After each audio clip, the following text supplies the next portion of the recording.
Hello, everyone, and welcome to another episode of the Wise Decision Maker Show, where we help you make the wisest and most profitable decisions. My name is Dr. Gleb Tsipursky. I'm the CEO of Disaster Avoidance Experts, the future of work consultancy that sponsors the Wise Decision Maker Show. And today with me is Andrew Filev, who's the CEO and founder of Wrike. Andrew, can you tell us a little bit about what Wrike does? Hi, Gleb, and thank you for hosting me here. We're a collaborative work management platform. Our mission is to help teams and organizations do the best work of their life.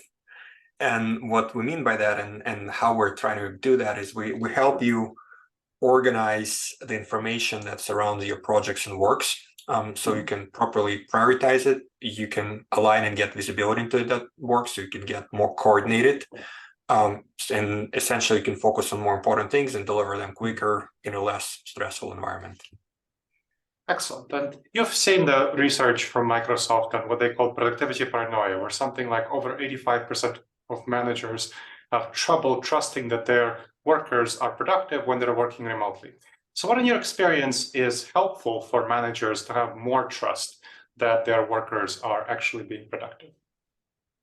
That is a very important question because we've been, a lot of us have worked for decades in the offices. Now, some of us have had our experience with hybrid or remote work even before pandemic, but majority of people used to work in the office. And so from that perspective, they got into certain expectations. And one of those things is that subconsciously, they judge the amount of work or effort by just kind of pays the person there and how it feels like those water cooler conversations as well. And so, and with the remote work, you don't have that, right? So you have to redefine how do you judge their work and hard work of the employees you're doing.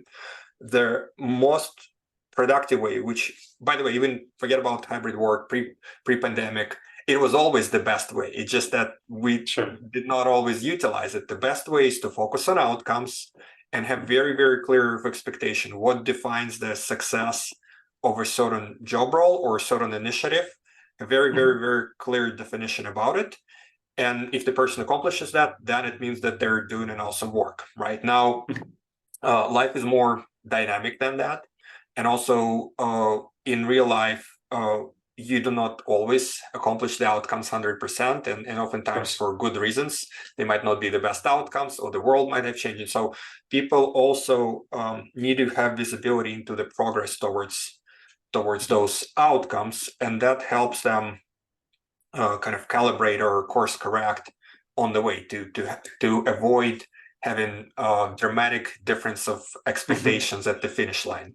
And again, that's nothing new. It's always been a good principle of management people or project management for cross-functional leaders. It's just that right now in the remote work where we no longer see each other, that becomes more important. There are other factors that are more psychological that are involved as well. For example, we've all been familiar for, I think, almost 100 years now with the term road rage, where, people do things on the road and think and kind of get emotional in a way that they typically wouldn't if they're walking right next to that person, because we're isolated.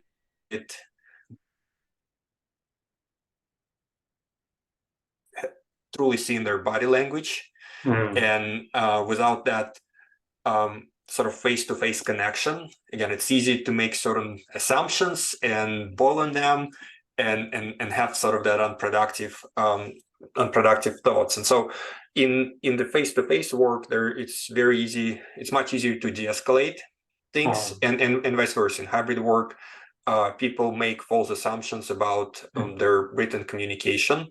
Now, tools like Zoom solve a little bit of that.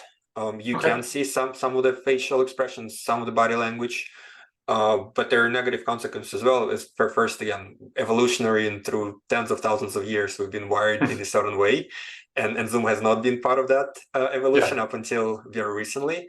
And And it has a downside of driving what everybody knows as a Zoom fatigue, and we can talk separately about it, right? But Okay. there are some downsides in that video conferencing as a substitute for that face-to-face.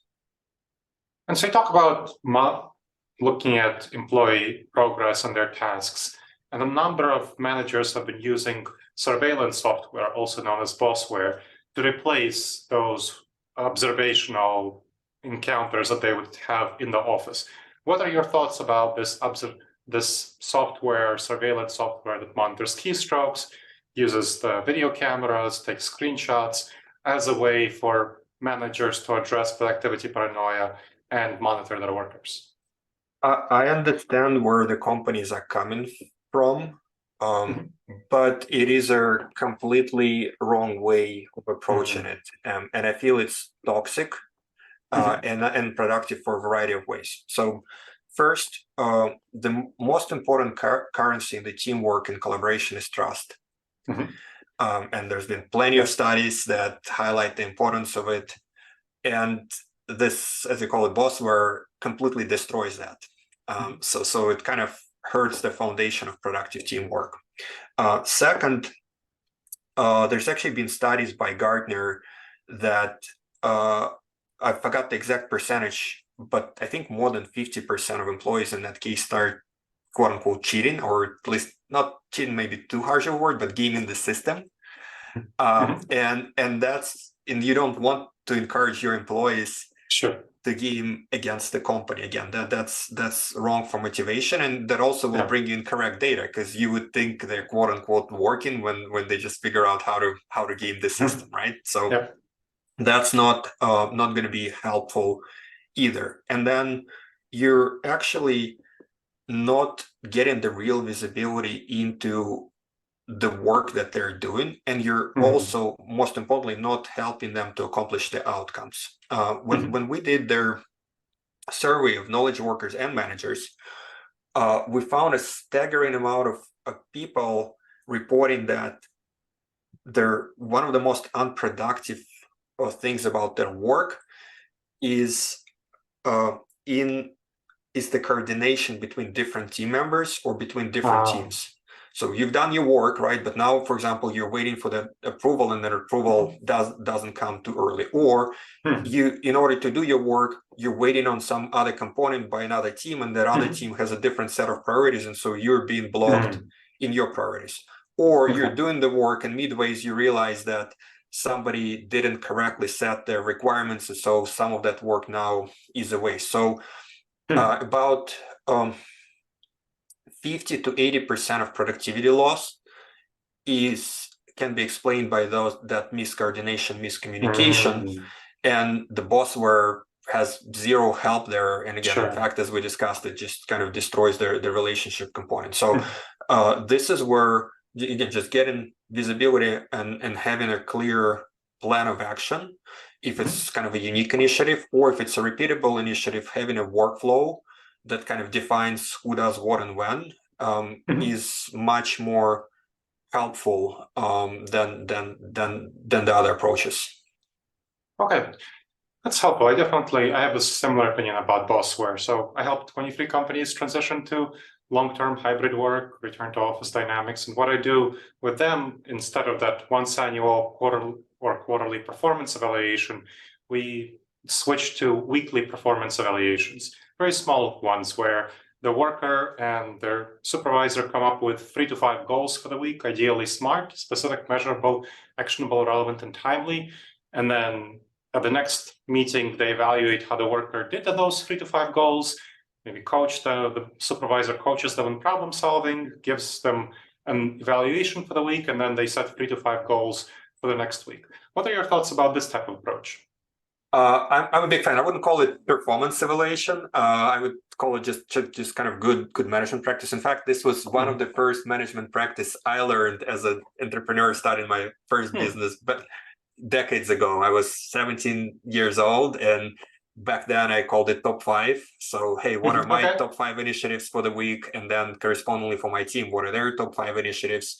And kind of being transparent about it within the team, I also find super helpful. So it's not just a one-on-one conversation, but that transparency in the team drives that peer pressure, which does magic and is much better than micromanagement or bossware or something like that. When the employees know that the kind of reputation is at stake, they typically, good employees will try to do their best work to do what they committed to do themselves. And again, it's not like you're forcing them to do. You're having the conversation, you're having the discussion, you're setting those goals, and then as a team or as a manager and employee, and then people are responsible for having those goals done. Now, this has been further codified in agile methods. So a lot of agile methods, for instance, the most popular right now is Scrum, and it's widely used in software engineering community, but then started to penetrate all walks of business. The agile teams, Scrum teams define sprints, and typically 2-week sprints with very, very clear defined goals and then they also have daily stand-ups where they discuss the progress towards that goal. And it's absolutely adamantly religiously not shaming sessions.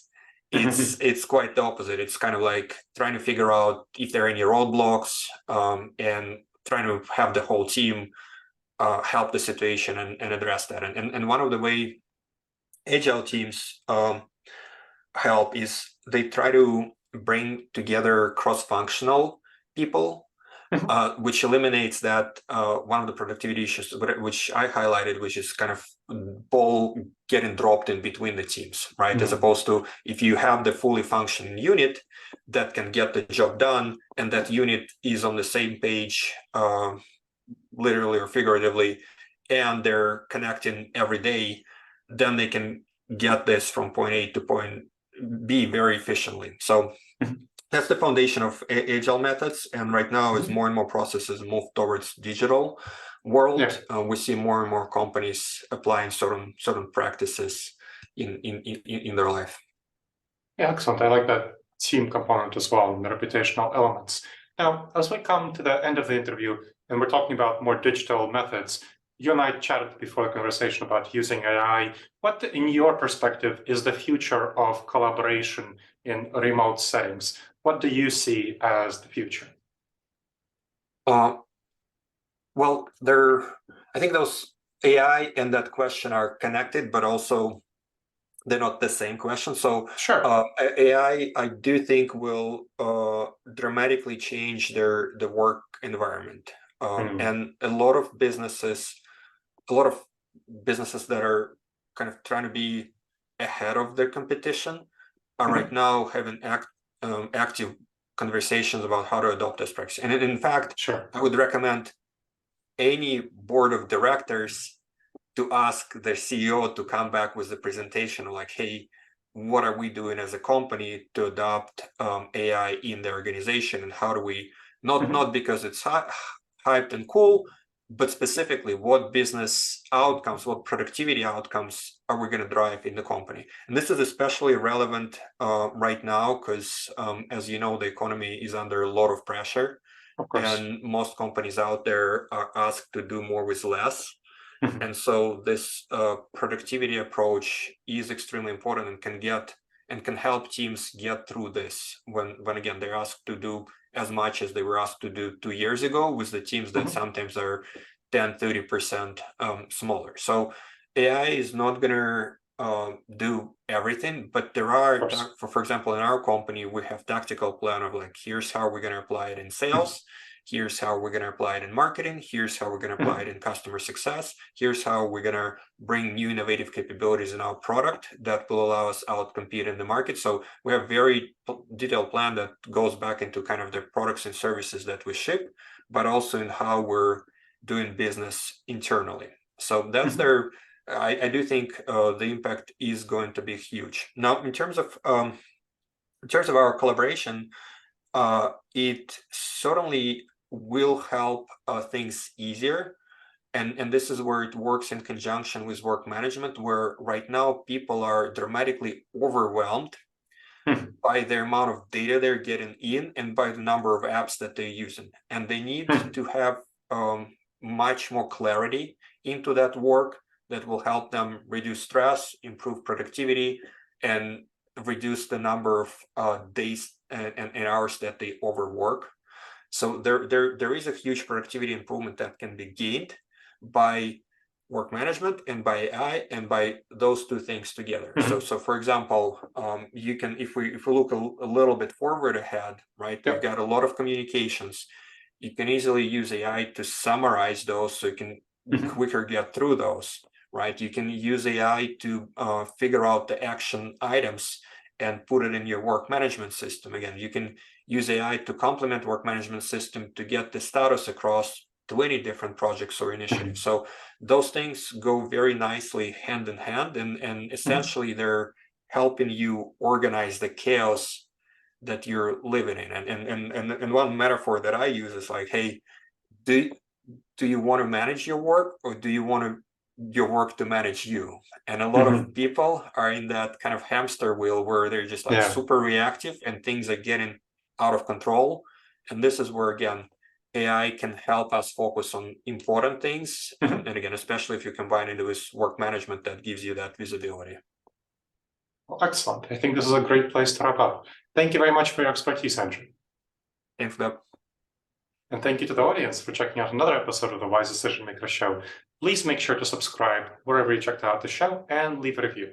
It helps others discover the show, and it helps us improve the show. All right, everyone. I look forward to seeing you in the next episode of the Wise Decision Maker Show. In the meantime, the wisest and most profitable decisions to you, my friends.